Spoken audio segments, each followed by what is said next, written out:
Âme sensible, s'abstenir. Nous sommes sur la scène d'un crime. Après la découverte d'un cadavre, l'une des premières préoccupations des enquêteurs, avec l'identité de la victime, c'est de déterminer l'heure de la mort.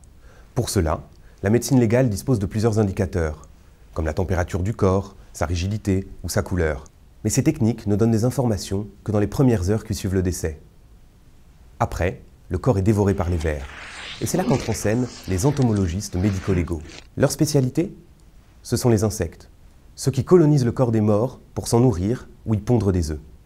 Partant chaud, il suffit d'un quart d'heure aux premières mouches pour arriver sur la scène du crime. Elles peuvent sentir à plusieurs centaines de mètres que le corps est dans un état idéal pour y pondre leurs œufs. Par la suite, plus d'une centaine d'espèces d'insectes va se succéder sur la dépouille en 8 vagues différentes. Certaines se nourrissent directement du cadavre, d'autres y pondent.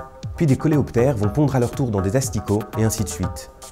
Toute une société va se mettre en place sur la chair en décomposition. Les entomologistes connaissent les habitudes de ces insectes, la durée de leur séjour sur le cadavre, les différentes phases de leur développement. En prenant en compte les conditions météo et géographiques, ils peuvent en déduire le moment où tout a commencé. C'est l'heure de la mort. Maintenant, vous savez.